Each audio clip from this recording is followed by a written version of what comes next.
पंजाब भारत पूरे विश्व की शांति ते खुशहाली लई मिल के इबादत ते प्रार्थना करिए।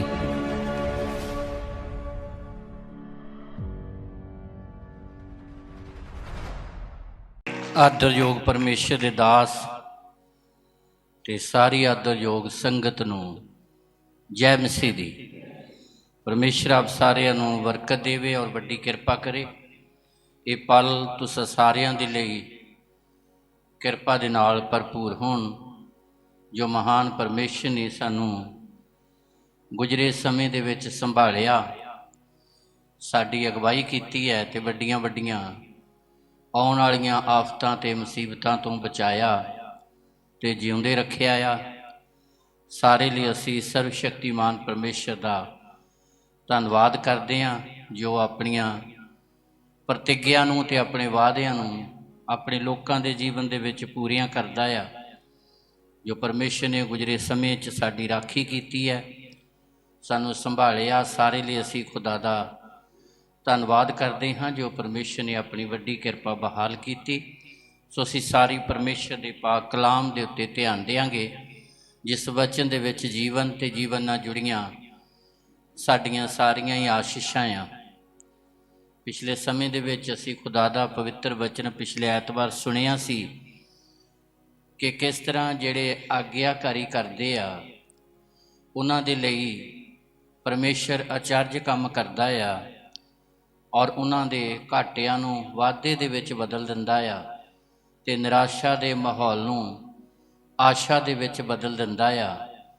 ते जिथे बदनामी ते घाटे वाली गल है उत्थे परमेश्वर अपने लोकां नूं इज्जत वाले बनाउंदा आ ते उन्हां नूं संसार दे लई बरकत दा कारण बनाउंदा, क्योंकि प्रभु यीशु मसीह इस जमीन ते आया ही इसे लई ताकि वह इंसान की जिंदगी दे विच ते इह सारे संसार दे विच एक बदलाव लैके आवे।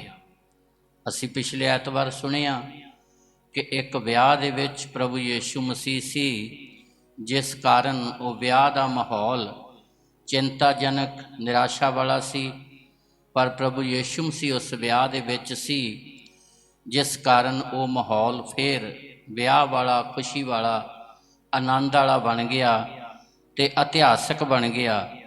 सो ये परमेश्वर दा वड्डा फजल है कि जदों असी अपने कम्मां दे विच अपने जीवन दे विच परमेश्वर नूं अगवाई करन दे लई सद्दा दिंदे आ, उहनूं अगे रखदे आ ते ओह साडे हालातां नूं भी बदलदा, साडे घर नूं भी बदलदा ते हर एक चीज़ दे विच ओह बदलाव लैके आउंदा आ।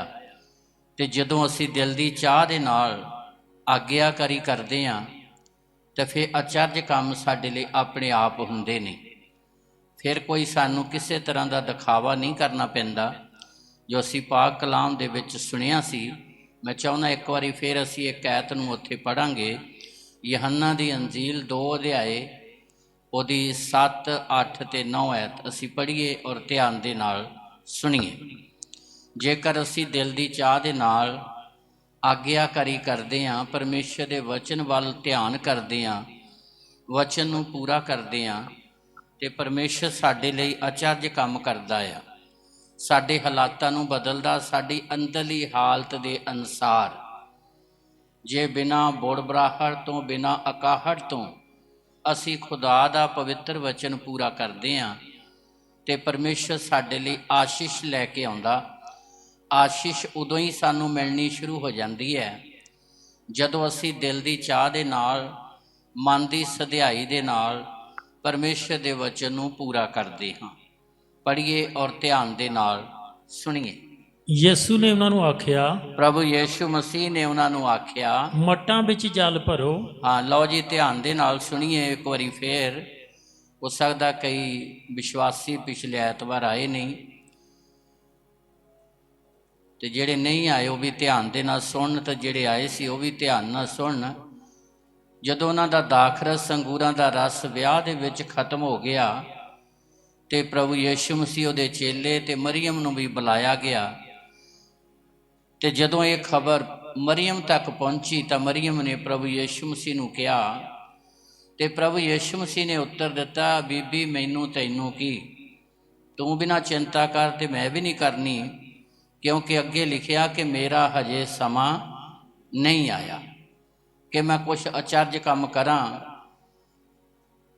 ਪ੍ਰਭੂ ਨੇ ਜਦੋਂ ਇਹ ਗੱਲ ਕਹੀ ਤਾਂ ਫਿਰ ਵੀ ਮਰੀਅਮ ਨੇ ਇਹ ਗੱਲ ਕਹੀ, ਜੋ ਯੀਸ਼ੂ ਤੁਹਾਨੂੰ ਕਵੇ ਸੋ ਤੁਸੀਂ ਕਰਨਾ।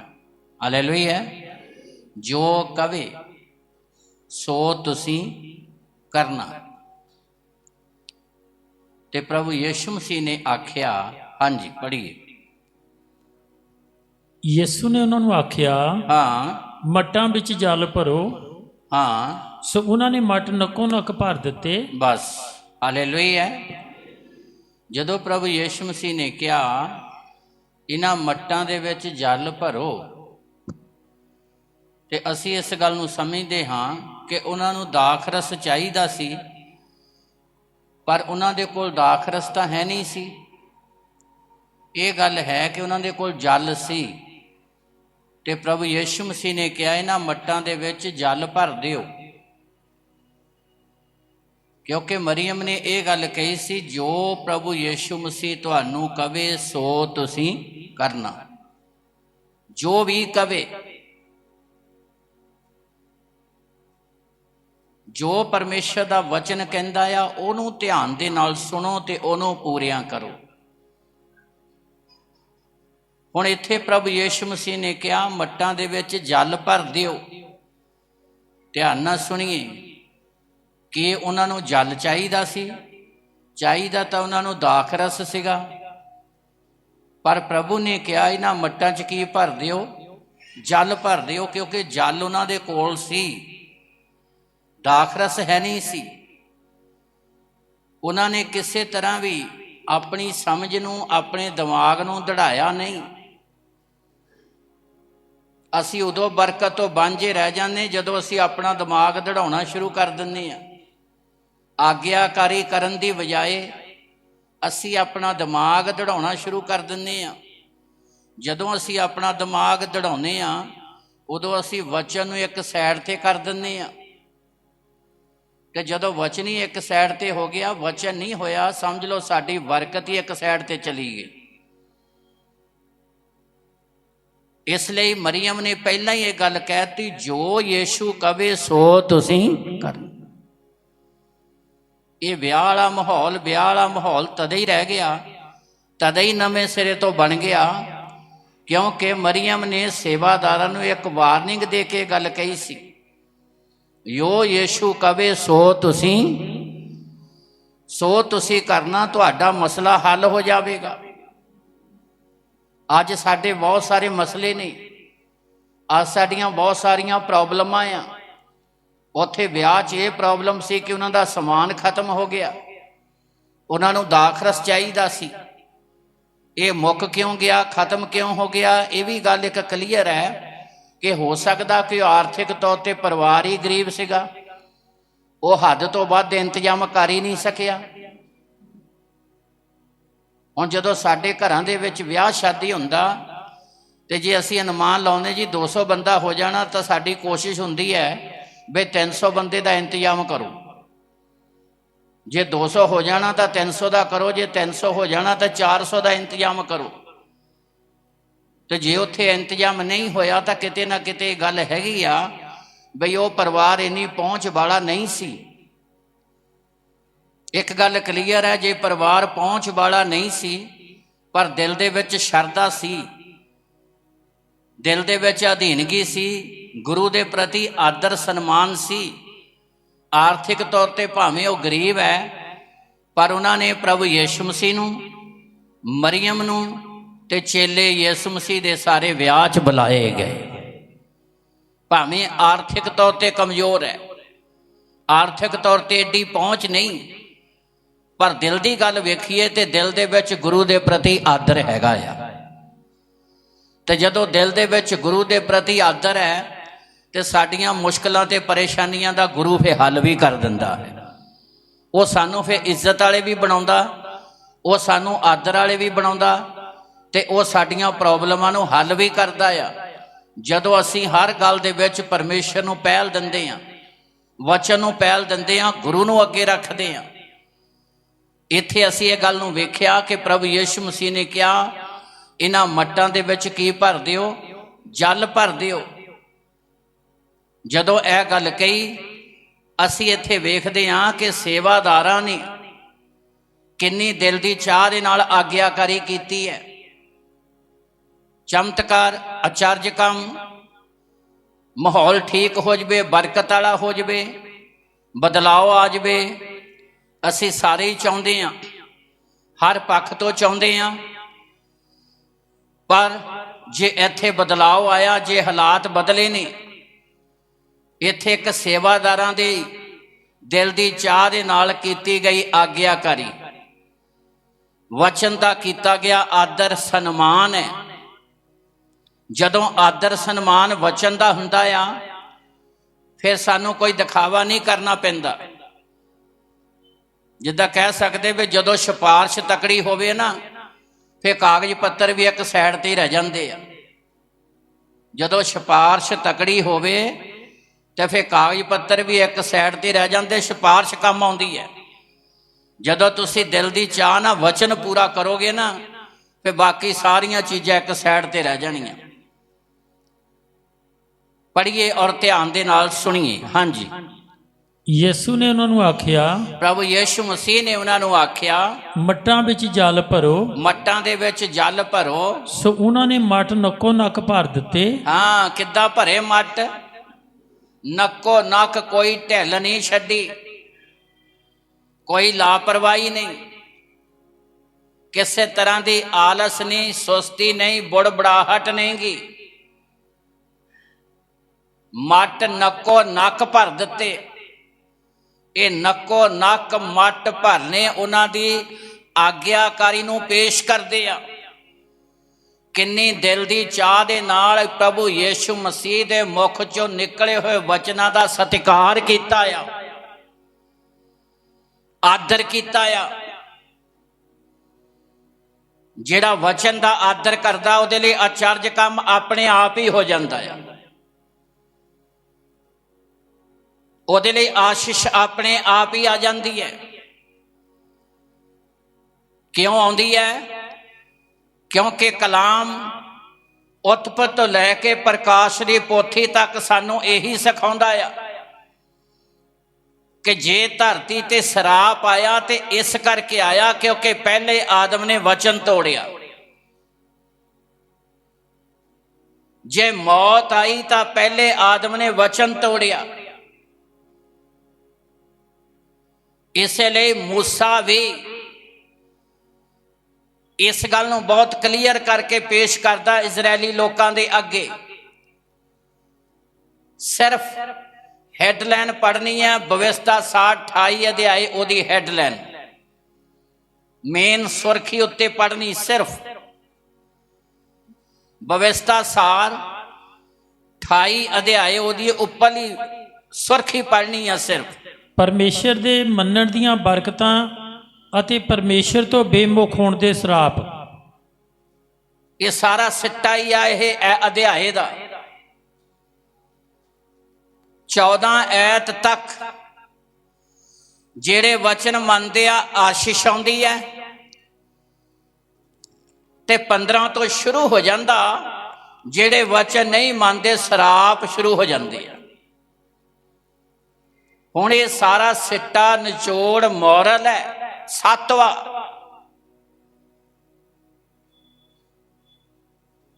ਸਰਾਪ ਕਿਉਂ ਆਇਆ? ਮੌਤ ਕਿਉਂ ਆਈ?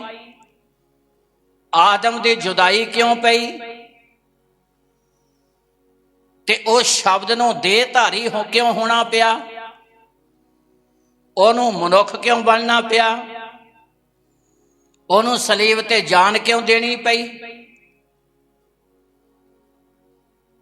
ਕਿਉਂਕਿ ਪਹਿਲੇ ਆਦਮ ਦੇ ਵਚਨ ਤੋੜਨ ਦੇ ਕਾਰਨ। ਜਦੋਂ ਵਚਨ ਟੁੱਟਦਾ ਆ, ਉਦੋਂ ਆਫਤ ਤੇ ਮੁਸੀਬਤ ਆਉਂਦੀ ਹੈ। ਤੇ ਜਦੋਂ ਵਚਨ ਪੂਰਾ ਹੁੰਦਾ ਆ, ਪੂਰਾ ਕਰਨ ਵਾਲਾ ਉਸੇ ਸਮੇਂ ਹੀ ਆਸ਼ੀਸ਼ ਦਾ ਹੱਕਦਾਰ ਬਣ ਜਾਂਦਾ ਹੈ, ਬਾਅਦ ਚ ਨਹੀਂ। ਉਸੇ ਸਮੇਂ ਜਦੋਂ ਤੁਸੀਂ ਵਚਨ ਪੂਰਾ ਕਰਦੇ ਹੋ। ਸਮਝ ਲਓ ਤੁਹਾਡੇ ਲਈ ਅਚਰਜ ਕੰਮ ਹੋ ਜਾਣਾ ਹੈ। ਸਮਝ ਲਓ ਤੁਸੀਂ ਬਰਕਤ ਦੇ ਹੱਕਦਾਰ ਬਣ ਗਏ ਹੋ।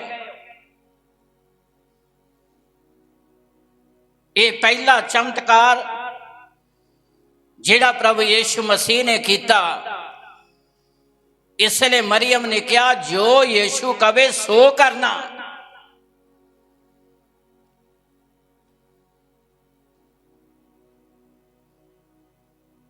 ਜੋ ਕਵੇ, ਤੇ ਜੋ ਪ੍ਰਭੂ ਯੀਸ਼ੂ ਮਸੀਹ ਨੇ ਕਿਹਾ ਉਹੀ ਸੇਵਾਦਾਰਾਂ ਨੇ ਕੀਤਾ। ਤੇ ਜੇ ਸੇਵਾਦਾਰਾਂ ਨੇ ਮੱਟ ਨੱਕੋ ਨੱਕ ਭਰ ਦਿੱਤੇ, ਸੇਵਾਦਾਰਾਂ ਨੇ ਆਪਣਾ ਫਰਜ਼ ਪੂਰਾ ਕਰ ਦਿੱਤਾ, ਤੇ ਫਿਰ ਪ੍ਰਭੂ ਯੀਸ਼ੂ ਮਸੀਹ ਨੇ ਆਪਣੀ ਵਫਾਦਾਰੀ ਨੂੰ, ਆਪਣੇ ਤੇਜ ਨੂੰ, ਆਪਣੇ ਜਲਾਲ ਨੂੰ ਪ੍ਰਗਟ ਕੀਤਾ। ਪੜ੍ਹੀਏ ਔਰ ਧਿਆਨ ਦੇ ਨਾਲ ਸੁਣੀਏ। ਹਾਂਜੀ। ਪਰਮੇਸ਼ਰ ਦੇ ਮੰਨਣ ਦੀਆਂ ਬਰਕਤਾਂ ਅਤੇ ਪਰਮੇਸ਼ਰ ਤੋਂ ਬੇਮੁਖ ਹੋਣ ਦੇ ਸਰਾਪ। ਜੇ ਪਰਮੇਸ਼ਰ ਦਾ ਵਚਨ ਮੰਨੋਗੇ ਫਿਰ ਕੀ ਹੋਵੇਗੀ? ਬਰਕਤ। ਤੇ ਜੇ ਵਚਨ ਤੋੜੋਗੇ ਫਿਰ ਸਰਾਪ। ਇਹ ਨਿਚੋੜ ਹੈ ਇਸ ਅਧਿਆਇ ਦਾ ਹੀ ਨਹੀਂ, ਉਤਪਤ ਤੋਂ ਲੈ ਕੇ ਪ੍ਰਕਾਸ਼ ਦੀ ਪੋਥੀ ਤੱਕ ਸਾਰੀ ਬਾਈਬਲ ਹੈ।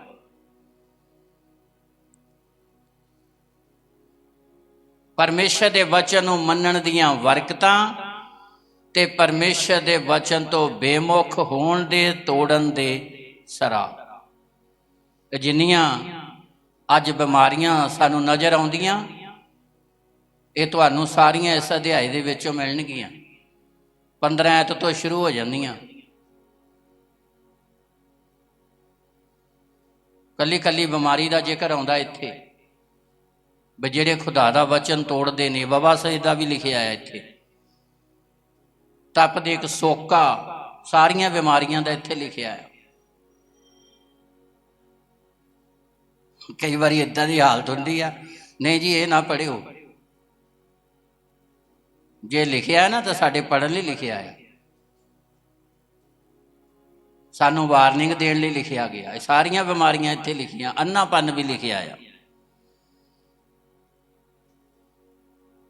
ਜਿਨ੍ਹਾਂ ਨੂੰ ਬੱਚੇ ਦੀ ਆਸ਼ੀਸ਼ ਨਹੀਂ ਮਿਲਦੀ ਉਹਨਾਂ ਦਾ ਵੀ ਲਿਖਿਆ ਆ, ਘਰ ਦੀ ਆਸ਼ੀਸ਼ ਨਹੀਂ ਮਿਲਦੀ ਉਹਨਾਂ ਦਾ ਵੀ ਲਿਖਿਆ ਆ।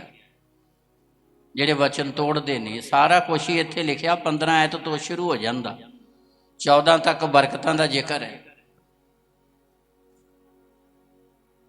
ਸਿਰਫ ਵਚਨ ਦੇ ਵਿੱਚ ਆਸ਼ੀਸ਼ ਹੈ। ਇਸੇ ਲਈ ਮਰੀਅਮ ਨੇ ਵਾਰਨਿੰਗ ਦੇ ਨਾਲ, ਸਖਤੀ ਨਾਲ ਇਹ ਗੱਲ ਕਹੀ, ਜੋ ਯੀਸ਼ੂ ਕਵੇ ਸੋ ਤੁਸੀਂ ਕਰਨਾ। ਮਾਹੌਲ ਚੇਂਜ ਹੋ ਜਾਵੇਗਾ, ਤੁਹਾਡੀ ਬਰਕਤ ਤੁਹਾਡੇ ਕੋਲ ਆ ਜਾਵੇਗੀ। ਪੜ੍ਹੀਏ ਉਸੇ ਅਧਿਆਏ ਤੇ ਚਲੀਏ। ਯਹੰਨਾ ਦੀ ਅੰਜੀਲ 2 ਅਧਿਆਏ। ਯਿਸੂ ਨੇ ਉਹਨਾਂ ਨੂੰ ਆਖਿਆ, ਹਾਂ, ਮੱਟਾਂ ਵਿੱਚ ਜਲ ਭਰੋ। ਮੱਟਾਂ 'ਚ ਜਲ ਭਰੋ। ਸੋ ਉਹਨਾਂ ਨੇ ਮੱਟ ਨੱਕੋ ਨੱਕ ਭਰ ਦਿੱਤੇ। ਮੱਟ ਕਿੱਦਾਂ ਭਰ ਦਿੱਤੇ? ਦਿਲ ਦੀ ਚਾਹ ਦੇ ਨਾਲ ਆਗਿਆਕਾਰੀ ਕੀਤੀ। ਕੋਈ ਉਣਤਾਈ ਨਹੀਂ, ਕੋਈ ਢਿੱਲ ਨਹੀਂ, ਅਕਾਹਟ ਨਹੀਂ, ਬੁੜਬੜਾਹਟ ਨਹੀਂ। ਮਨ ਦੀ ਸਧਿਆਈ ਦੇ ਨਾਲ ਗੁਰੂ ਦਾ ਆਦਰ ਕੀਤਾ ਆ ਸੇਵਾਦਾਰਾਂ ਨੇ। ਇੱਕ ਬਲੀਵਰ ਦੇ ਕੋਲੋਂ ਪਰਮੇਸ਼ਰ ਦਾ ਵਚਨ ਇੱਦਾਂ ਮੰਗ ਕਰਦਾ। ਜੇ ਬਲੀਵਰ ਚਾਹੁੰਦਾ ਕਿ ਹਾਲਾਤ ਬਦਲਣ, ਜੇ ਬਲੀਵਰ ਚਾਹੁੰਦਾ ਕਿਰਪਾ ਹੋਵੇ, ਪਰਮੇਸ਼ਰ ਸਾਡੇ ਲਈ ਕੁਛ ਕਰੇ, ਤੇ ਉਹਨਾਂ ਲਈ ਜ਼ਰੂਰੀ ਆ ਕਿ ਇਸ ਪਹਿਲੇ ਚਮਤਕਾਰ ਤੋਂ ਉਹ ਸਿੱਖਣ। ਪ੍ਰਭੂ ਯਿਸੂ ਮਸੀਹ ਨੇ ਇੱਥੇ ਵਿਆਹ ਦੇ ਮਾਹੌਲ ਨੂੰ ਜਿਹੜਾ ਖਰਾਬ ਹੋ ਗਿਆ ਸੀ, ਨਿਰਾਸ਼ਾ 'ਚ ਚਲਾ ਗਿਆ ਸੀ, ਖੁਸ਼ੀ ਜਿਹੜੀ ਅਲੋਪ ਹੋ ਗਈ ਸੀ, ਫਿਰ ਖੁਸ਼ੀ ਨੂੰ ਪ੍ਰਗਟ ਕਰ ਦਿੱਤਾ। ਇਹ ਅਸਲ ਚਮਤਕਾਰ ਦਾ ਇੱਕ ਚਿੰਨ੍ਹ ਹੈ। ਅਸਲ ਚਮਤਕਾਰ ਹਜੇ ਪ੍ਰਭੂ ਯਿਸੂ ਮਸੀਹ ਨੇ ਕਰਨਾ ਹੀ। ਇਹ ਅਸਲ ਚਮਤਕਾਰ ਦੀ ਨਕਲ ਹੈ। ਉਹ ਇੱਕ ਘਰ ਦੇ ਮਾਹੌਲ ਨੂੰ ਠੀਕ ਨਹੀਂ ਕਰਨ ਆਇਆ ਸੀ, ਪ੍ਰਭੂ ਯਿਸੂ ਮਸੀਹ ਉਹ ਸ਼ਬਦ ਦੇਹ ਧਾਰੀ ਹੋਇਆ, ਉਹ ਸਾਰੀ ਦੁਨੀਆ ਦੇ ਮਾਹੌਲ ਨੂੰ ਠੀਕ ਕਰਨ ਦੇ ਲਈ ਆਇਆ ਸੀ। ਉਹ ਮਾਹੌਲ ਜਿਹੜਾ ਪਾਪ ਦੇ ਕਾਰਨ ਸ਼ਰਾਬ ਦੇ ਵਿੱਚ ਬਦਲ ਗਿਆ, ਜ਼ਿੰਦਗੀ ਜਿਹੜੀ ਮੌਤ ਦੇ ਵਿੱਚ ਬਦਲ ਗਈ ਸੀ, ਪਰ ਇਹ ਸ਼ੁਰੂਆਤ ਸੀ। ਪ੍ਰਭੂ ਯਿਸੂ ਮਸੀਹ ਨੇ ਜਿੰਨੇ ਚਮਤਕਾਰ ਕੀਤੇ, ਉਹਨਾਂ ਦੇ ਪਿੱਛੇ ਉਹ ਅਸਲ ਚਮਤਕਾਰ ਕਰਨਾ ਚਾਹੁੰਦਾ ਸੀ। ਜੇ ਲਾਜ਼ਰ ਨੂੰ ਮੁਰਦੇ ਨੂੰ ਜਿੰਦਾ ਕੀਤਾ, ਉਹ ਜਿਸਮਾਨੀ ਤੌਰ ਤੇ ਹੀ ਮੁਰਦੇ ਨੂੰ ਜਿੰਦਾ ਕਰਨ ਲਈ ਨਹੀਂ ਆਇਆ ਸੀ, ਉਹ ਤਾਂ ਮੁਰਦਾ ਆਤਮਾ ਨੂੰ ਜਿੰਦਾ ਕਰਨ ਲਈ ਆਇਆ ਸੀਗਾ, ਤਾਂ ਕਿ ਹਰ ਇੱਕ ਆਤਮਾ ਜੀਵਤ ਹੋ ਜਾਵੇ।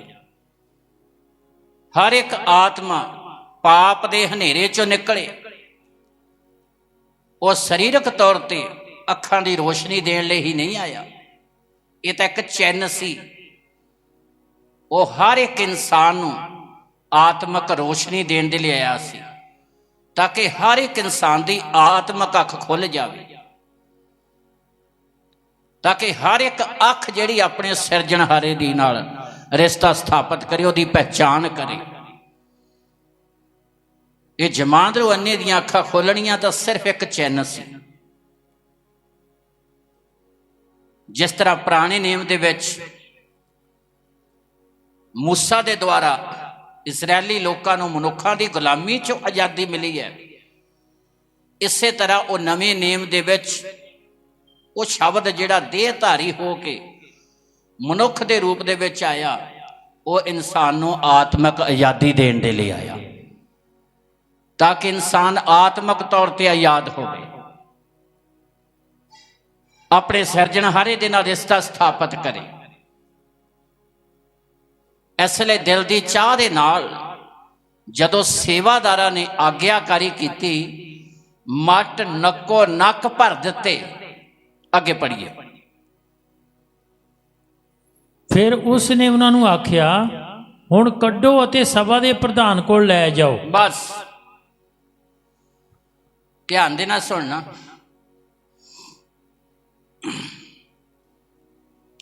ਪ੍ਰਭੂ ਨੇ ਕਿ ਉਹ ਜਲ ਨੂੰ ਆਸ਼ੀਸ਼ ਦਿੱਤੀ, ਉਹ ਜਲ ਤੇ ਹੱਥ ਰੱਖੇ, ਜਲ ਨੂੰ ਛੂਹਿਆ, ਜਲ ਤੇ ਕੋਈ ਸ਼ਬਦ ਬੋਲੇ, ਮੱਟਾਂ ਦੇ ਕੋਲ ਗਿਆ, ਕੁਛ ਕੀਤਾ ਮੱਟਾਂ ਦੇ ਲਈ, ਸਿਰਫ ਇੰਨਾ ਕਿਹਾ, ਹੁਣ ਕੱਢੋ ਤੇ ਜਿਹੜਾ ਸਭਾ ਦਾ ਪ੍ਰਧਾਨ ਆ ਉਹਦੇ ਕੋਲ ਲੈ ਜਾਓ। ਸਾਡੀ ਹਾਲਤ ਇਹ ਹੁੰਦੀ ਹੈ ਵੀ ਕਲਾਮ ਆਪਾਂ ਪੂਰਾ ਨਹੀਂ ਕਰਦੇ, ਵੀ ਚਲੋ ਸਤਸੰਗ ਖਤਮ ਹੋ ਗਿਆ, ਦੁਆ ਕਰਾਓ, ਸਿਰ ਅੱਗੇ ਕਰੋ। ਮਾੜੀ ਗੱਲ ਨਹੀਂ ਦੁਆ ਕਰਾਉਣੀ, ਪਰ ਕਲਾਮ ਨੂੰ ਪੂਰਾ ਕਰਨਾ ਉਸ ਤੋਂ ਵੀ ਉੱਤਮ ਗੱਲ ਹੈ। ਪੜ੍ਹ ਲਓ ਆਪਣੀ ਬਾਈਬਲ 'ਚ ਕੀ ਲਿਖਿਆ। ਕੁਛ ਕੀਤਾ ਜਲ ਨੂੰ, ਹਾਂਜੀ 12 ਸਾਲਾਂ ਦੀ ਔਰਤ ਜਿਹੜੀ ਬਿਮਾਰ ਸੀ, ਹਕੀਮਾਂ ਕੋ ਗਈ, ਵੱਡਾ ਦੁੱਖ ਪਾ ਲਿਆ, ਚੋਗਾ ਛੋਇਆ। ਇਹ ਮਨ ਦੀ ਗੱਲ ਵਾ, ਇੱਕ ਗੁਪਤ ਰਿਸ਼ਤਾ ਆ ਖੁਦਾ ਦੇ ਨਾਲ। ਵਿਸ਼ਵਾਸ ਦਾ ਵੀ ਇਦਾਂ ਹੀ ਆ, ਵਿਸ਼ਵਾਸ ਦੇਖਣ ਵਾਲੀ ਚੀਜ਼ ਨਹੀਂ। ਥੋਮਾ ਤੋਂ ਖਬਰ ਆਈ, ਨਾਲ ਦੇ ਕਹਿੰਦੇ ਅਸੀਂ ਯਿਸੂ ਮਸੀਹ ਦੇ ਦਰਸ਼ਨ ਕੀਤੇ ਆ, ਗੁਰੂ ਜੀ ਉੱਠਿਆ। ਥੋਮਾ ਕਹਿੰਦਾ ਵੀ ਮੈਂ ਨਹੀਂ ਵਿਸ਼ਵਾਸ ਕਰਦਾ। ਜਦ ਤੇਕਰ ਜਿਨ੍ਹਾਂ ਹੱਥਾਂ 'ਚ ਕਿੱਲ ਠੋਕੇ ਸੀ ਮੈਂ ਉਂਗਲਾਂ ਪਾ ਕੇ ਦੇਖਣੀਆਂ, ਫੇਰ ਮੈਂ ਯਕੀਨ ਕਰਨਾ। ਉਹਦਾ ਸ਼ੱਕ ਦੂਰ ਕਰਨ ਲਈ ਗੁਰੂ ਆ ਗਿਆ ਤੇ ਪ੍ਰਭੂ ਨੇ ਉਹਨੂੰ ਕਿਹਾ, ਕਹਿੰਦਾ ਧੰਨ ਉਹ ਜਿਹੜੇ ਬਿਨਾਂ ਦੇਖੇ ਵਿਸ਼ਵਾਸ ਕਰਦੇ ਆ। ਤੂੰ ਦੇਖ ਕੇ ਵਿਸ਼ਵਾਸ ਕੀਤਾ, ਲੈ ਕਰ ਲੈ, ਪਰ ਧੰਨ ਹੈ ਉਹ ਜਿਹੜੇ ਬਿਨਾਂ ਦੇਖੇ। ਇਹ ਵਿਸ਼ਵਾਸ ਜਿਹੜਾ ਇੱਕ ਮਨ ਦਾ ਗੁਪਤ ਰਿਸ਼ਤਾ ਆ।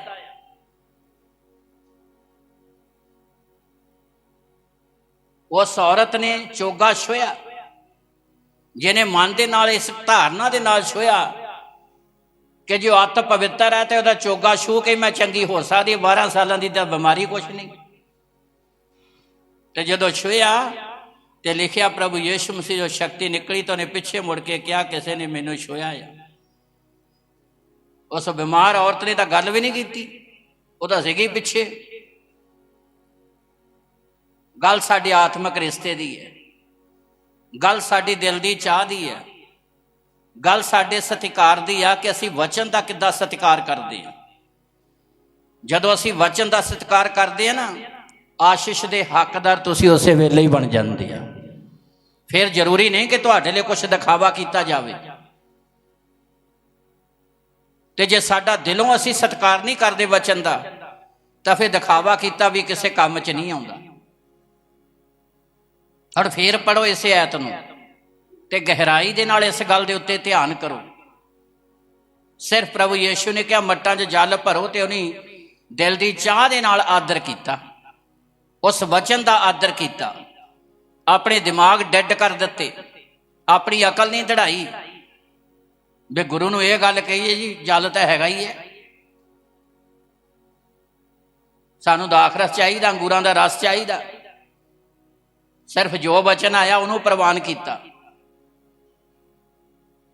ਆਪਣੇ ਹਾਲਾਤ ਨੂੰ, ਆਪਣੀ ਸਥਿਤੀ ਨੂੰ ਨਾ ਦੇਖੋ, ਜੋ ਵਚਨ ਆਉਂਦਾ ਉਹਨੂੰ ਮੰਨੋ। ਫਿਰ ਦੇਖੋ ਪਰਮੇਸ਼ਰ ਤੁਹਾਡੇ ਲਈ ਕੀ ਕਰ ਸਕਦਾ। ਸਮਰਪਣ ਦੀ ਜ਼ਿੰਦਗੀ ਜੀਓ। ਇਜ਼ਰਾਇਲੀ ਲੋਕਾਂ ਨੂੰ 40 ਸਾਲ ਇਸੇ ਲਈ ਲੱਗ ਗਏ ਕਿਉਂਕਿ ਪਰਮੇਸ਼ਰ ਉਹਨਾਂ ਨੂੰ ਇੱਥੇ ਹੀ ਲੈ ਕੇ ਆਉਣਾ ਚਾਹੁੰਦਾ ਸੀ, ਪਰ ਉਹਨਾਂ ਦੀ ਬੁੜਬੜਾਹਟ ਖਤਮ ਨਹੀਂ ਹੋਈ, ਜਿਹਦੇ ਕਾਰਨ 40 ਸਾਲ ਦਾ ਸਮਾਂ ਲੱਗ ਗਿਆ। ਫਿਰ ਵੀ ਬਿਰਲੇ ਕਨਾਨ ਦੀ ਧਰਤੀ ਤੇ ਪਹੁੰਚੇ। 40 ਦਿਨਾਂ ਦਾ ਸਫ਼ਰ 40 ਸਾਲਾਂ ਦੇ ਵਿੱਚ ਬਤੀਤ ਹੋ ਗਿਆ। ਉਹਨਾਂ ਦੀ ਬੁੜਬੜਾਹਟ ਦੇ ਕਾਰਨ, ਸਾਡੀਆਂ ਲਾਪਰਵਾਹੀਆਂ ਦੇ ਕਾਰਨ ਜਿਹੜੀ ਬਰਕਤ ਸਾਨੂੰ ਕੁਝ ਦਿਨਾਂ 'ਚ ਮਿਲਣ ਵਾਲੀ ਸਾਲਾਂ 'ਚ ਚਲੀ ਜਾਂਦੀ, ਕਿਉਂਕਿ ਅਸੀਂ ਤਿਆਰ ਹੀ ਨਹੀਂ ਹੁੰਦੇ।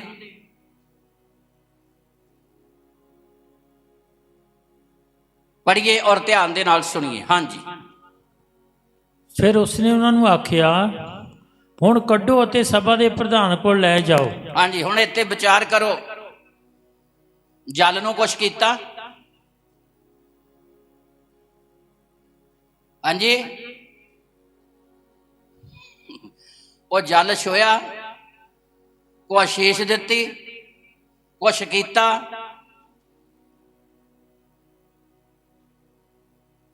ਸਿਰਫ ਉਹਨਾਂ ਦੀ ਦਿਲ ਦੀ ਚਾਹ ਦੇ ਨਾਲ ਕੀਤਾ ਗਿਆ ਆਦਰ ਸਤਿਕਾਰ, ਬਚਨ ਨੂੰ ਕਬੂਲ ਕਰ ਲਿਆ। ਕਿਉਂਕਿ ਮਰੀਅਮ ਨੇ ਇੱਕੋ ਹੀ ਗੱਲ ਕਹੀ, ਯੋ ਯਿਸੂ ਕਵੇ ਸੋ ਤੁਸੀਂ ਕਰਨਾ।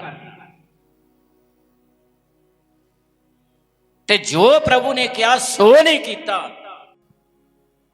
ਤੇ ਸਧਾਰਨ ਜਲ ਆਪਣੇ ਆਪ ਦਾਖ ਰਸ ਦੇ ਵਿੱਚ ਬਦਲ ਗਿਆ, ਆਸ਼ੀਸ਼ ਵਿੱਚ ਬਦਲ ਗਿਆ।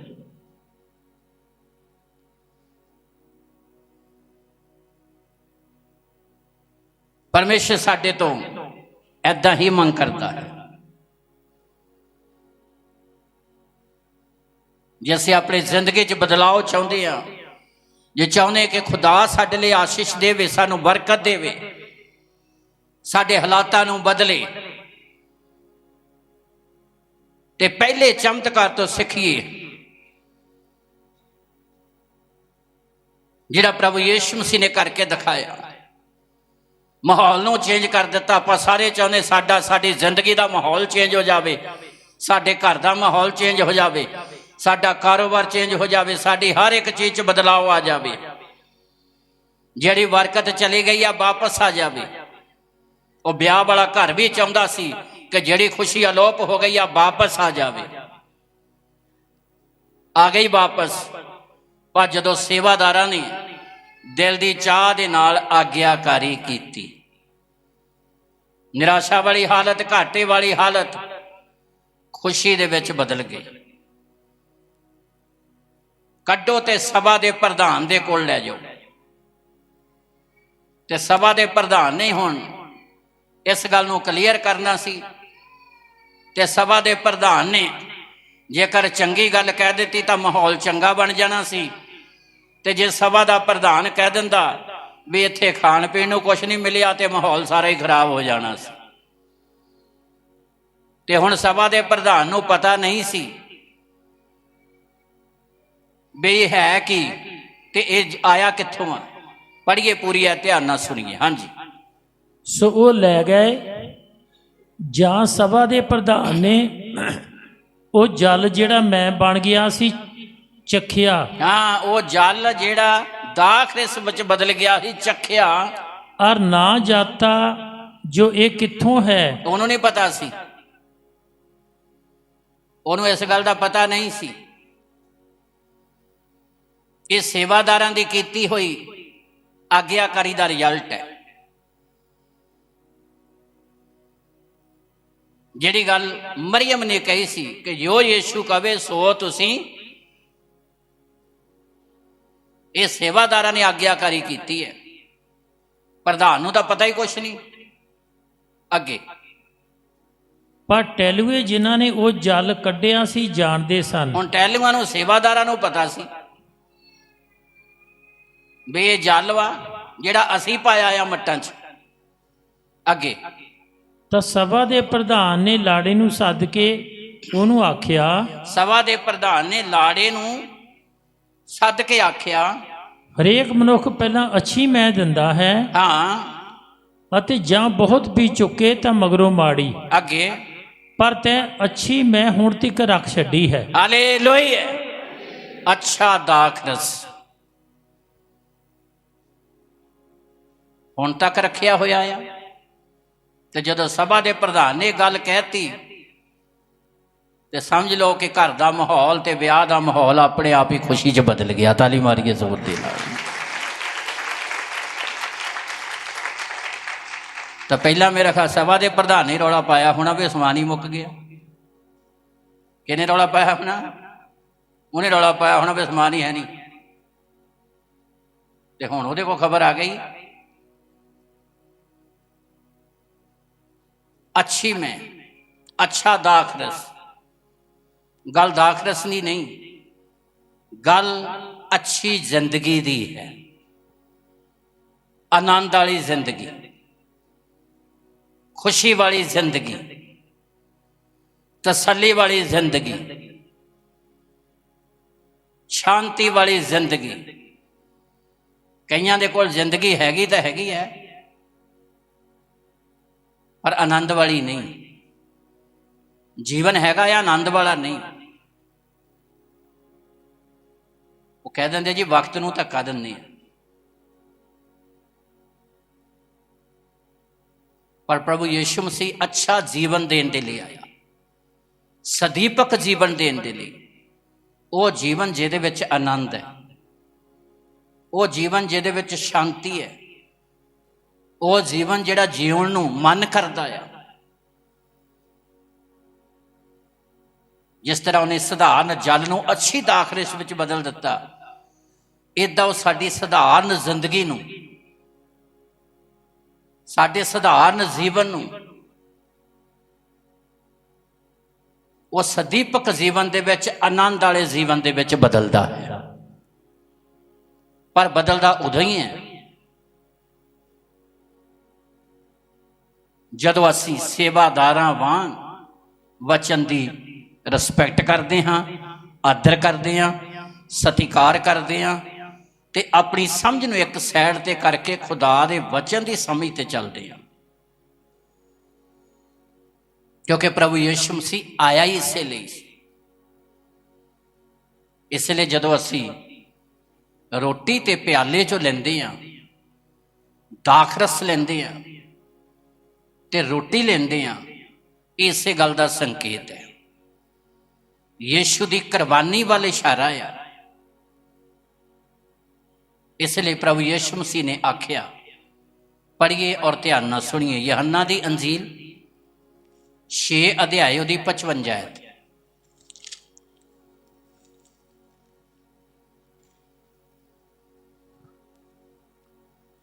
ਕਿਉਂਕਿ ਮੇਰਾ ਮਾਸ ਸੱਚਮੁੱਚ ਖਾਣ ਦੀ ਅਤੇ ਮੇਰਾ ਲਹੂ ਸੱਚਮੁੱਚ ਪੀਣ ਦੀ ਵਸਤੂ ਹੈ। ਅੱਗੇ, ਜੋ ਮੇਰਾ ਮਾਸ ਖਾਂਦਾ ਤੇ ਮੇਰਾ ਲਹੂ ਪੀਂਦਾ ਹੈ ਸੋ ਮੇਰੇ ਵਿੱਚ ਰਹਿੰਦਾ ਹੈ। ਹਾਲੇਲੂਇਆ। ਅੱਗੇ ਅਤੇ ਮੈਂ ਉਸ ਵਿੱਚ ਜਿਸ ਤਰ੍ਹਾਂ ਜਿਉਂਦੇ ਪਿਤਾ ਨੇ ਮੈਨੂੰ ਭੇਜਿਆ ਹੈ ਅਤੇ ਮੈਂ ਪਿਤਾ ਦੇ ਕਾਰਨ ਜਿਉਂਦਾ ਹਾਂ, ਹਾਂ ਉਸੇ ਤਰ੍ਹਾਂ ਜਿਹੜਾ ਮੈਨੂੰ ਖਾਂਦਾ ਹੈ ਸੋ ਮੇਰੇ ਕਾਰਨ ਜੀਏਗਾ। ਹਾਂ ਜੋ ਰੋਟੀ ਸੁਰਗੋਂ ਉਤਰੀ ਸੋ ਇਹ ਹੈ, ਜਿਵੇਂ ਵੱਡਿਆਂ ਨੇ ਖਾਧੀ ਅਤੇ ਮਰ ਗਏ ਸੋ ਨਹੀਂ, ਪਰ ਜਿਹੜਾ ਇਹ ਰੋਟੀ ਖਾਂਦਾ ਹੈ ਉਹ ਸਦਾ ਜਿਉਂਦਾ ਰਹੇਗਾ। ਇੱਕੋ ਰੋਟੀ ਜਿਹੜੀ ਇਜ਼ਰਾਇਲੀ ਲੋਕਾਂ ਦੇ ਲਈ ਆਕਾਸ਼ ਤੋਂ ਡਿੱਗਦੀ ਸੀ, ਜਿਨ੍ਹਾਂ ਨੇ ਖਾਧੀ ਤੇ ਉਹ ਮਰ ਗਏ, ਪਰ ਪ੍ਰਭੂ ਯੀਸ਼ੂ ਮਸੀਹ ਕਲਾਮ ਦੀ ਗੱਲ ਕਰਦਾ ਹੈ, ਜੀਵਨ ਦੇਣ ਵਾਲੀ ਰੋਟੀ ਦੀ ਗੱਲ ਕਰਦਾ ਹੈ।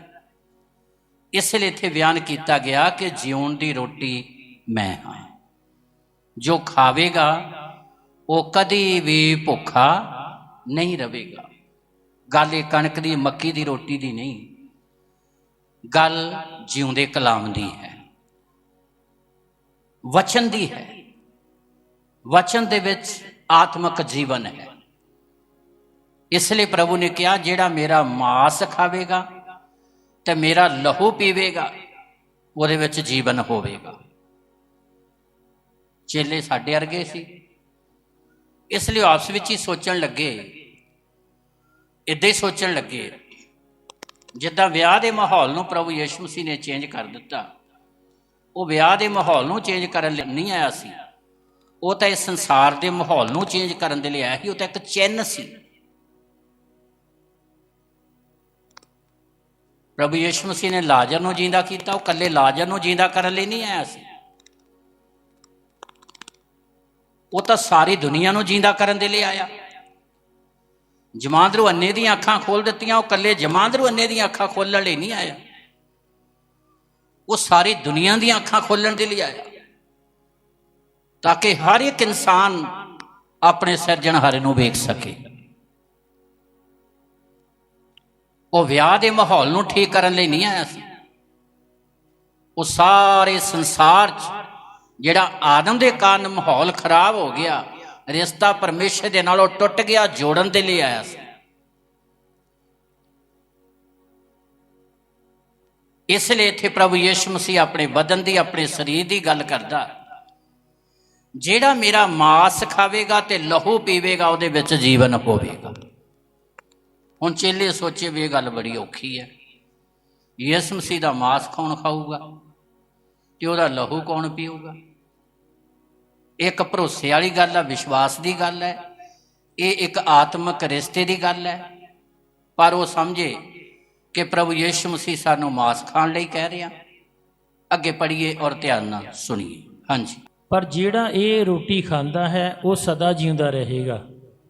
ਉਹਨੇ ਕਫਰਨਾਹੂਮ ਦੀ ਇੱਕ ਸਮਾਜ ਵਿੱਚ ਉਪਦੇਸ਼ ਦਿੰਦਿਆਂ ਇਹ ਗੱਲਾਂ ਆਖੀਆਂ। ਅੱਗੇ ਇਸ ਲਈ ਉਹਦੇ ਚੇਲਿਆਂ ਵਿੱਚੋਂ ਬਹੁਤਿਆਂ ਨੇ ਸੁਣ ਕੇ ਆਖਿਆ, ਜੋ ਇਹ ਔਖੀ ਗੱਲ ਹੈ, ਇਹ ਔਖੀ ਗੱਲ ਹੈ, ਇਹਨੂੰ ਕੌਣ ਸੁਣ ਸਕਦਾ ਹੈ? ਇਹਨੂੰ ਸੁਣੂਗਾ ਹੀ ਕੌਣ? ਪਰ ਮੰਨਣਾ ਤਾਂ ਬਹੁਤ ਦੂਰ ਦੀ ਗੱਲ, ਇਹ ਤਾਂ ਸੁਣਨੀ ਔਖੀ ਗੱਲ ਹੈ ਵੀ ਯਿਸੂ ਦਾ ਮਾਸ ਖਾਣਾ ਤੇ ਉਹਦਾ ਲਹੂ ਪੀਣਾ ਆ। ਅੱਗੇ ਪਰ ਯਿਸੂ ਨੇ ਜੋ ਆਪਣੇ ਮਨ ਵਿੱਚ ਇਹ ਜਾਣਿਆ ਵੀ ਮੇਰੇ ਚੇਲੇ ਇਸ ਗੱਲ ਉੱਤੇ ਬੜਬੜਾਉਂਦੇ ਹਨ, ਉਹਨਾਂ ਨੂੰ ਆਖਿਆ ਕਿ ਇਸ ਤੋਂ ਤੁਹਾਨੂੰ ਠੋਕਰ ਲੱਗਦੀ ਹੈ। ਫਿਰ ਕੀ ਹੋਵੇਗਾ ਜੇਕਰ ਤੁਸੀਂ ਮਨੁੱਖ ਦੇ ਪੁੱਤਰ ਨੂੰ ਤਾਹਾਂ ਚੜ੍ਹਦਾ ਵੇਖੋਗੇ ਜਿੱਥੇ ਉਹ ਪਹਿਲਾਂ ਸੀ। ਅੱਗੇ ਜਿਉਂ ਦਾਤਾ ਤਾਂ ਆਤਮਾ ਹੈ। ਜਿਉਣ ਦਾਤਾ, ਜੀਵਨ ਆਤਮਾ ਦੇ ਵਿੱਚ ਹੈ, ਸਰੀਰ ਦੇ ਵਿੱਚ ਨਹੀਂ। ਜਿਉਣ ਦਾਤਾ ਆਤਮਾ ਆ। ਅੱਗੇ ਮਾਸ ਤੋਂ ਕੁਝ ਲਾਭ ਨਹੀਂ, ਮਾਸ ਤੋਂ ਕੁਝ ਲਾਭ ਨਹੀਂ। ਜਿਹੜੀਆਂ ਗੱਲਾਂ ਮੈਂ ਤੁਹਾਨੂੰ ਆਖੀਆਂ ਹਨ, ਜਿਹੜੀਆਂ ਗੱਲਾਂ ਮੈਂ ਤੁਹਾਨੂੰ ਆਖੀਆਂ ਹਨ, ਉਹ ਆਤਮਾ ਅਤੇ ਜਿਉਣ ਹਨ। ਹਾਲੇਲੂਇਆ। ਉਹ ਆਤਮਾ ਤੇ ਜਿਉਣ ਹਨ। ਜਿਹੜੀਆਂ ਗੱਲਾਂ ਮੈਂ ਤੁਹਾਨੂੰ ਆਖੀਆਂ ਆਤਮਾ ਤੇ ਜਿਉਣ ਹੈ। ਇਸੇ ਲਈ ਵਦਨ ਦੇ ਵੱਲ ਇਸ਼ਾਰਾ, ਰੋਟੀ ਦੇ ਵੱਲ ਇਸ਼ਾਰਾ ਆ ਖੁਦਾ ਦੇ ਜਿਉਂਦਾ ਕਲਾਮ।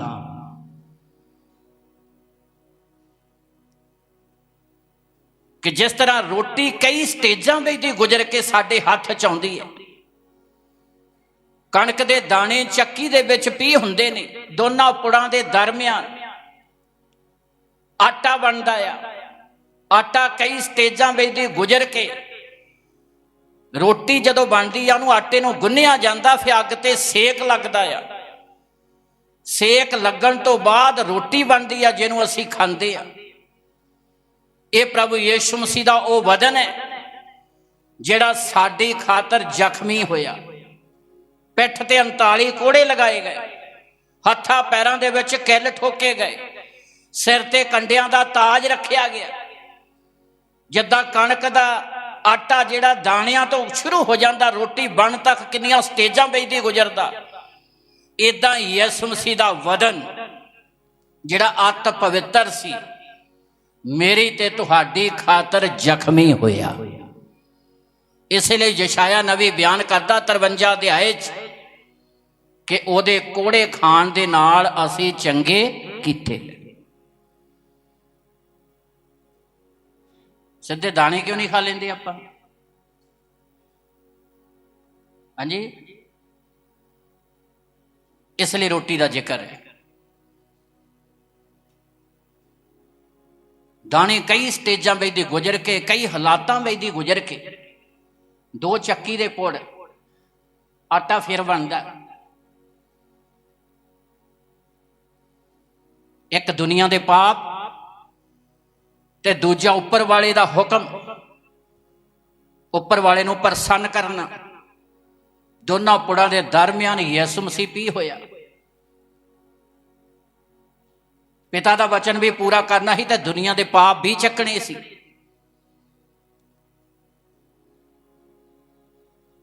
ਰੋਟੀ ਐਵੇਂ ਨਹੀਂ ਬਣਦੀ।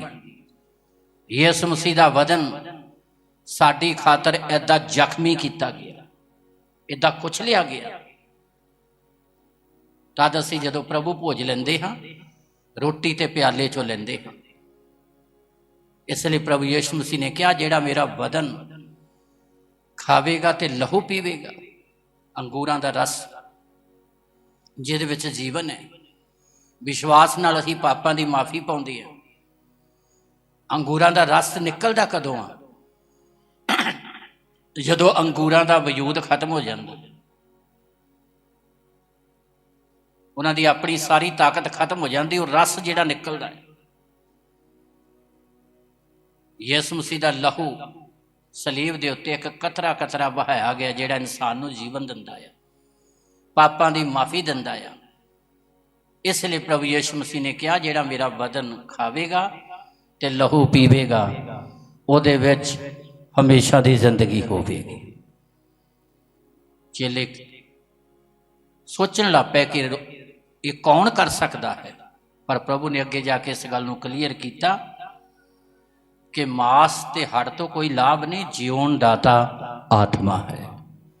ਇਹਨਾਂ ਗੱਲਾਂ ਨੂੰ ਸਮਝਣਾ ਪਵੇਗਾ। ਇਸ ਲਈ ਯਿਸੂ ਮਸੀਹ ਉਸ ਵਿਆਹ ਦਾ ਮਾਹੌਲ ਠੀਕ ਕਰਨ ਲਈ ਨਹੀਂ ਆਏ, ਉਹ ਤਾਂ ਸਾਡੀਆਂ ਜ਼ਿੰਦਗੀਆਂ ਨੂੰ ਠੀਕ ਕਰਨ ਦੇ ਲਈ ਆਏ। ਉਹ ਸਾਡੇ ਹਾਲਾਤਾਂ ਨੂੰ ਠੀਕ ਕਰਨ ਦੇ ਲਈ ਆਏ।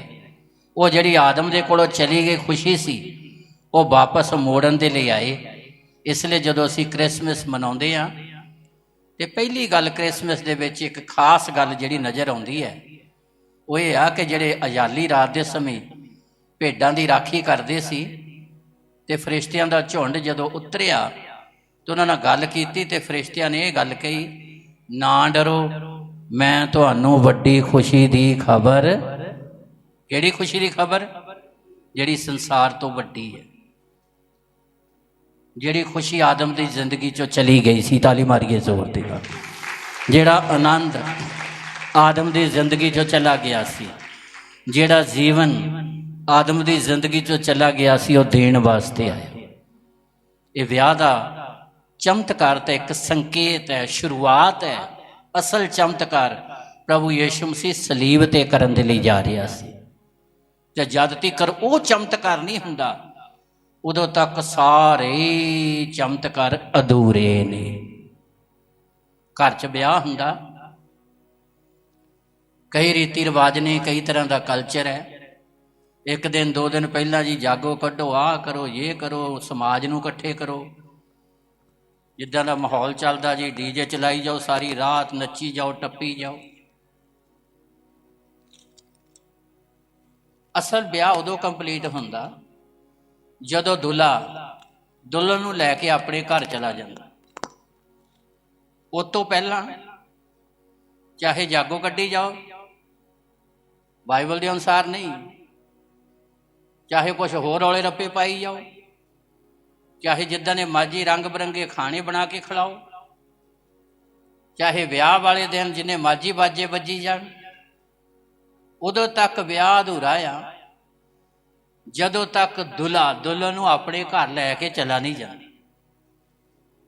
ਉਦੋਂ ਸਾਰੀਆਂ ਰਸਮਾਂ ਪੂਰੀਆਂ ਹੋ ਜਾਂਦੀਆਂ, ਉਦੋਂ ਕੰਪਲੀਟ ਹੁੰਦੀਆਂ, ਪਰ ਉਸ ਤੋਂ ਪਹਿਲਾਂ ਕੀ ਹੈ, ਅਧੂਰੀਆਂ ਹੈ।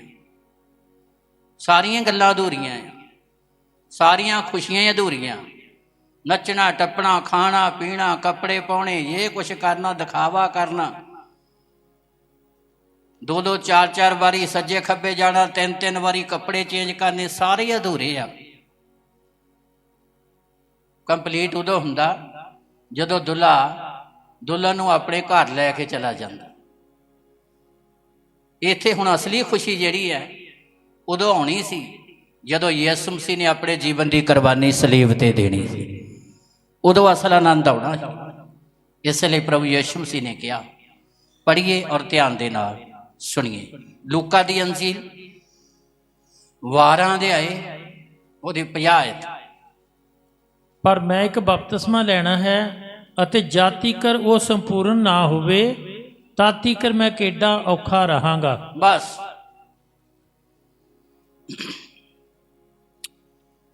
ਕਦੋਂ ਸੰਪੂਰਨ ਆਨੰਦ ਹੁੰਦਾ?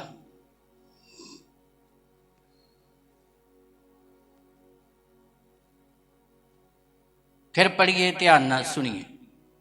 ਪਰ ਮੈਂ ਇੱਕ ਬਪਤਿਸਮਾ ਲੈਣਾ ਹੈ, ਇਹ ਕਹਿਣਾ ਪ੍ਰਭੂ ਯਿਸੂ ਮਸੀਹ ਦਾ ਆ, ਅਤੇ ਜਦ ਤੀਕਰ ਉਹ ਸੰਪੂਰਨ ਨਾ ਹੋਵੇ ਤਦ ਤੀਕਰ ਮੈਂ ਕਿੱਡਾ ਔਖਾ ਰਹਾਂਗਾ। ਹਾਲੇਲੂਇਆ। ਪ੍ਰਭੂ ਕਹਿ ਰਹੇ ਨੇ, ਮੈਂ ਹਜੇ ਇੱਕ ਬਪਤਿਸਮਾ ਲੈਣਾ ਹੈ। ਤੇ ਯਹੰਨਾ ਨਬੀ ਤੋਂ ਬਪਤਿਸਮਾ ਤਾਂ ਲੈ ਲਿਆ ਸੀ ਪਾਣੀ ਦਾ। ਕਲਾਮ 'ਚ ਲਿਖਿਆ, ਜਦੋਂ ਪਾਣੀ ਤੋਂ ਉੱਪਰ ਆਏ ਤਦ ਝੱਟ ਪਵਿੱਤਰ ਆਤਮਾ ਕਬੂਤਰ ਦੇ ਰੂਪ 'ਚ ਆਇਆ। ਫਿਰ ਲਿਖਿਆ, ਇੱਕ ਸੁਰਗੀ ਬਾਣੀ ਆਈ, ਇਹ ਮੇਰਾ ਪਿਆਰਾ ਪੁੱਤਰ ਹੈ ਜਿਸ ਤੋਂ ਮੈਂ ਪ੍ਰਸੰਨ ਹਾਂ।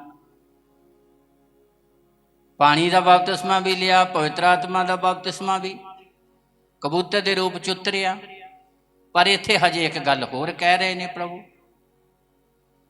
ਇਹ ਵਚਨ ਸੰਕੇਤ ਕਰਦਾ ਆ ਕਿ ਜਿਹੜਾ ਵਿਆਹ ਦਾ ਮਾਹੌਲ ਬਦਲਿਆ ਜਾਂ ਵਿਆਹ 'ਚ ਚਮਤਕਾਰ ਕੀਤਾ, ਸਿਰਫ ਇੱਕ ਚਿੰਨ੍ਹ ਸੀ, ਸ਼ੁਰੂਆਤ ਸੀ। ਅਸਲ ਚਮਤਕਾਰ ਪ੍ਰਭੂ ਯਿਸੂ ਮਸੀਹ ਕਰਨ ਲਈ ਜਾ ਰਿਹਾ ਸੀ, ਜਿਹਨੇ ਆਤਮਿਕ ਜ਼ਿੰਦਗੀ ਦੇਣੀ ਸੀ, ਜਿਹਨੇ ਹਾਲਾਤਾਂ ਨੂੰ ਬਦਲਣਾ ਸੀ। ਉਹ ਸਲੀਬ ਤੇ ਹੋਣਾ ਸੀ। ਜਿਸ ਤਰ੍ਹਾਂ ਜਲ ਦਾਖਰਸ ਵਿੱਚ ਬਦਲਿਆ, ਏਦਾਂ ਉਹਦੀ ਕੁਰਬਾਨੀ ਦੇ ਦੁਆਰਾ ਸਧਾਰਨ ਜ਼ਿੰਦਗੀ ਨੇ ਹਮੇਸ਼ਾ ਦੇ ਜੀਵਨ ਵਿੱਚ ਬਦਲਣਾ ਸੀ। ਤਾਲੀ ਮਾਰੀਏ ਜ਼ੋਰ ਦੇ ਨਾਲ। ਹਮੇਸ਼ਾ ਦੇ ਜੀਵਨ ਦੇ ਵਿੱਚ ਬਦਲਣਾ ਸੀ। ਅੱਜ ਸਾਡੇ ਕੋਲ ਤਦ ਜ਼ਿੰਦਗੀ ਹੈ ਕਿਉਂਕਿ ਯਿਸੂ ਦੀ ਕੁਰਬਾਨੀ ਦੇ ਕਾਰਨ, ਉਹਦੇ ਪਵਿੱਤਰ ਲਹੂ ਵਹਾਏ ਜਾਣ ਦੇ ਕਾਰਨ। ਇਸ ਲਈ ਪ੍ਰਭੂ ਯਿਸੂ ਮਸੀਹ ਨੇ ਕਿਹਾ, ਮੈਂ ਹਜੇ ਇੱਕ ਬਪਤਿਸਮਾ ਲੈਣਾ। ਫਿਰ ਪੜ੍ਹੀਏ, ਧਿਆਨ ਨਾਲ ਸੁਣੀਏ। ਹਾਂਜੀ। ਪਰ ਮੈਂ ਇੱਕ ਬਪਤਿਸਮਾ ਲੈਣਾ ਹੈ, ਹਾਂ, ਅਤੇ ਜਦ ਤੀਕਰ ਉਹ ਸੰਪੂਰਨ ਨਾ ਹੋਵੇ, ਜਦ ਤੀਕਰ ਉਹ ਸੰਪੂਰਨ ਨਾ ਹੋਵੇ। ਅੱਗੇ, ਤਦ ਤੀਕਰ ਮੈਂ ਕਿੱਡਾ ਔਖਾ ਰਹਾਂਗਾ। ਹਾਂ, ਤਦ ਤੀਕਰ ਮੈਂ ਕਿੱਡਾ ਔਖਾ। ਇਸ ਲਈ ਪ੍ਰਭੂ ਯਿਸੂ ਮਸੀਹ ਨੇ ਜਦੋਂ ਸਲੀਬ ਤੇ ਆਪਣੇ ਜੀਵਨ ਦੀ ਕੁਰਬਾਨੀ ਦਿੱਤੀ, ਕਲਵਰੀ ਪਹਾੜ ਦੇ ਉੱਤੇ, ਤੇ ਇੱਧਰ ਸਲੀਬ ਦੇ ਉੱਤੇ ਕੁਰਬਾਨੀ ਦਿੱਤੀ ਹੈ, ਜਾਨ ਦਿੱਤੀ ਹੈ। ਉਧਰ ਯਰੂਸ਼ਲਮ ਦੀ ਹੈਕਲ ਦੇ ਵਿੱਚ ਜਿਹੜਾ ਪਰਦਾ ਸੀ, ਜਿੱਥੇ ਸਧਾਰਨ ਮਨੁੱਖ ਉਸ ਪਵਿੱਤਰ ਸਥਾਨ ਤੇ ਜਾ ਨਹੀਂ ਸਕਦਾ ਸੀ, ਪਰਮੇਸ਼ਰ ਤੇ ਮਨੁੱਖਾਂ ਦੇ ਦਰਮਿਆਨ ਜਿਹੜਾ ਪਰਦਾ ਸੀ, ਉੱਪਰੋਂ ਲੈ ਕੇ ਹੇਠਾਂ ਤੱਕ ਪਾਟ ਕੇ 2 ਭਾਗ ਹੋ ਗਿਆ। ਉਹ ਪਰਦਾ ਚੱਕਿਆ ਗਿਆ। ਪਾਪ ਦੀ ਦੀਵਾਰ, ਜੁਦਾਈ ਦੀ ਦੀਵਾਰ, ਯਿਸੂ ਮਸੀਹ ਨੇ ਆਪਣੇ ਲਹੂ ਦੀ ਲਹੂ ਬਹਾ ਕੇ, ਕਤਰਾ ਕਤਰਾ ਬਹਾ ਕੇ, ਆਪਣੇ ਜੀਵਨ ਦੀ ਕੁਰਬਾਨੀ ਦੇ ਕੇ ਉਸ ਪਰਦੇ ਨੂੰ ਹਮੇਸ਼ਾ ਦੇ ਲਈ ਖਤਮ ਕਰ ਦਿੱਤਾ।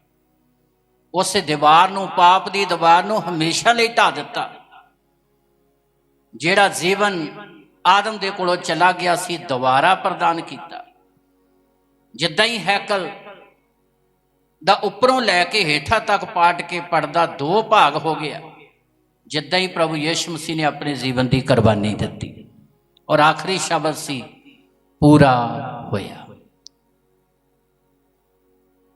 ਕਿਹੜੀ ਗੱਲ? ਜਿਹੜੇ ਕੰਮ ਦੇ ਲਈ ਪ੍ਰਭੂ ਯਿਸੂ ਮਸੀਹ ਇਸ ਜ਼ਮੀਨ ਤੇ ਆਇਆ ਸੀ। ਇਸ ਲਈ ਮੇਰੇ ਭਾਈ ਭੈਣੋ, ਇਹ ਸ਼ੁਰੂਆਤੀ ਚਮਤਕਾਰ ਸਾਨੂੰ ਸਿਖਾਉਂਦਾ ਕਿ ਉਹ ਸਾਡੇ ਹਾਲਾਤਾਂ ਨੂੰ ਵੀ ਬਦਲੇਗਾ, ਸਾਡੀ ਜ਼ਿੰਦਗੀ ਨੂੰ ਵੀ ਬਦਲੇਗਾ ਤੇ ਸਾਨੂੰ ਦੂਸਰਿਆਂ ਦੇ ਲਈ ਬਰਕਤ ਦਾ ਕਾਰਨ ਵੀ ਬਣਾਵੇਗਾ।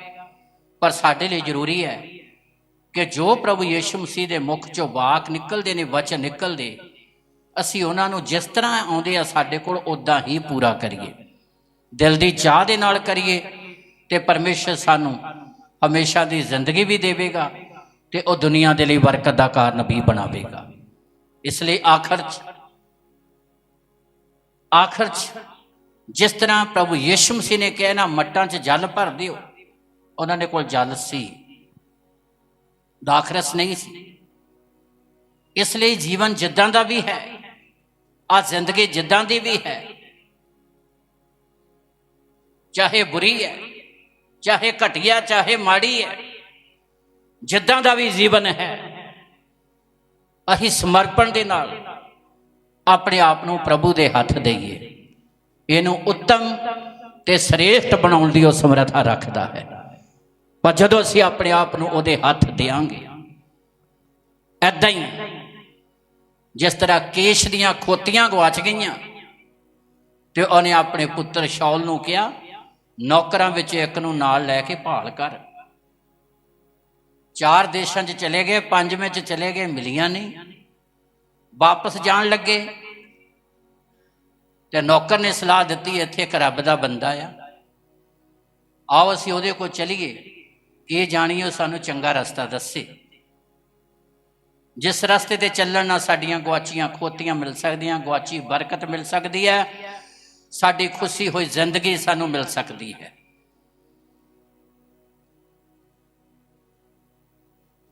ਪਰ ਸ਼ਾਉਲ ਨੇ ਕਿਹਾ, ਜਾਣਾ ਚਾਹੀਦਾ, ਪਰ ਸਾਡੇ ਕੋਲ ਹੈ ਕੁਛ ਨਹੀਂ, ਰੋਟੀਆਂ ਸਾਡੇ ਭਾਂਡਿਆਂ ਚੋਂ ਖਤਮ ਹੋ ਗਈਆਂ, ਰੱਬ ਦੇ ਬੰਦੇ ਕੋਲ ਖਾਲੀ ਨਹੀਂ ਜਾਣਾ ਚਾਹੀਦਾ। ਨੌਕਰ ਨੇ ਕਿਹਾ, ਇੱਕ 4 ਆਨੇ ਹੈ। ਗੱਲ ਪੈਸਿਆਂ ਦੀ ਨਹੀਂ, ਗੱਲ ਬਚੀ ਖੁਸ਼ੀ ਜ਼ਿੰਦਗੀ ਦੀ ਹੈ, ਜਿੱਦਾਂ ਦੀ ਵੀ ਹੈ। ਇਸ ਲਈ ਪ੍ਰਭੂ ਯਿਸੂ ਮਸੀਹ ਨੇ ਕੋੜੀਆਂ ਨੂੰ ਛੁਇਆ, ਉਹਨਾਂ ਨੂੰ ਚੰਗੇ ਕੀਤਾ। ਕੋੜੀ ਉਹ ਲੋਕ ਜਿਹੜੇ ਸਮਾਜ 'ਚ ਨਹੀਂ ਰਹਿ ਸਕਦੇ ਸੀ, ਯਿਸੂ ਮਸੀਹ ਨੇ ਉਹਨਾਂ ਨੂੰ ਚੰਗੇ ਕਰਕੇ ਸਮਾਜ 'ਚ ਰਹਿਣ ਦਾ ਅਧਿਕਾਰ ਦੇ ਦਿੱਤਾ, ਹੱਕ ਦੇ ਦਿੱਤਾ। ਜਿਹੜਾ ਕੋੜ ਦੇ ਕਾਰਨ ਹੱਕ ਚਲਾ ਗਿਆ ਸੀ, ਉਹ ਸਾਨੂੰ ਉਹ ਹੱਕ ਦਿੰਦਾ, ਅਧਿਕਾਰ ਦਿੰਦਾ, ਜਿਹੜਾ ਆਦਮ ਦੇ ਅਪਰਾਧ ਕਰਨ ਦੇ ਕਾਰਨ ਚਲਾ ਗਿਆ। ਆਯਾੜੂ ਪੁੱਤਰ ਵਾਪਸ ਆ ਗਿਆ, ਪਿਤਾ ਨੇ ਫੇਰ ਪੁੱਤਰ ਵਾਲਾ ਉਹਨੂੰ ਅਧਿਕਾਰ ਦੇ ਦਿੱਤਾ। ਤਾਲੀ ਮਾਰੀਏ ਜ਼ੋਰ ਦੇ ਨਾਲ। ਇੱਦਾਂ ਹੀ ਸਿਰਜਣਹਾਰਾ ਸਾਨੂੰ ਪਹਿਲਾਂ ਹਮੇਸ਼ਾ ਦੀ ਜ਼ਿੰਦਗੀ ਦੇਵੇਗਾ, ਤਾਂ ਫਿਰ ਹਮੇਸ਼ਾ ਦੀ ਜ਼ਿੰਦਗੀ ਦੇ ਨਾਲ ਆਹ ਜੀਵਨ ਵੀ ਸਾਡਾ ਸਰਲ ਕਰੇਗਾ। ਪਰ ਜਿੱਦਾਂ ਦੇ ਵੀ ਹਾਂ, ਦਿਲ ਦੀ ਚਾਹ ਦੇ ਨਾਲ ਆਦਰ ਕਰੀਏ, ਆਗਿਆਕਾਰੀ ਕਰੀਏ, ਖੁਦਾ ਦਾ ਵਚਨ ਪੂਰਾ ਕਰੀਏ ਤੇ ਪਰਮੇਸ਼ਰ ਸਾਨੂੰ ਆਤਮਿਕ ਜੀਵਨ ਵੀ ਦੇਵੇਗਾ ਤੇ ਸਾਡੀਆਂ ਗੁਆਚੀਆਂ ਬਰਕਤਾਂ, ਚਲੀਆਂ ਗਈਆਂ ਬਰਕਤਾਂ ਵੀ ਸਾਨੂੰ ਵਾਪਸ ਦੇਵੇਗਾ। ਪਰ ਅਤੀ ਜ਼ਿਆਦਾ ਜ਼ਰੂਰੀ ਹੈ ਕਿ ਅਸੀਂ ਪਰਮੇਸ਼ਰ ਦੇ ਵਚਨ ਦਾ ਆਦਰ ਕਰਨ ਵਾਲੇ ਬਣੀਏ। ਅੱਖਾਂ ਬੰਦ ਕਰਾਂਗੇ, ਪ੍ਰਾਰਥਨਾ ਕਰਾਂਗੇ। ਸਰਵ ਸ਼ਕਤੀਮਾਨ ਪਿਤਾ, ਤੂੰ ਦਇਆ ਦਾ ਸਾਗਰ ਤੇ ਕਿਰਪਾ ਦਾ ਧਨੀ ਹੈ। ਜਿੰਨੇ ਤੇਰੀ ਹਜ਼ੂਰੀ 'ਚ ਆ ਗਏ ਆ, ਇਹਨਾਂ ਸਾਰਿਆਂ ਤੇ ਤੇਰਾ ਫਜ਼ਲ ਹੋ। ਆਪਣੀ ਕਿਰਪਾ ਬਹਾਲ ਕਰੋ ਤੇ ਆਉਣ ਵਾਲੇ ਸਮੇਂ ਤੇਰੇ ਵੱਡੇ ਫਜ਼ਲ ਦੇ ਨਾਲ ਭਰਪੂਰ ਹੋਣ ਤੇ ਸਾਰੇ 'ਚ ਆਪਣੀ ਕਿਰਪਾ ਬਹਾਲ ਕਰੋ। ਪ੍ਰਭੂ ਯਿਸੂ ਦੇ ਪਵਿੱਤਰ ਨਾਮ 'ਚ ਮੰਗਦੇ ਹਾਂ, ਆਮੀਨ।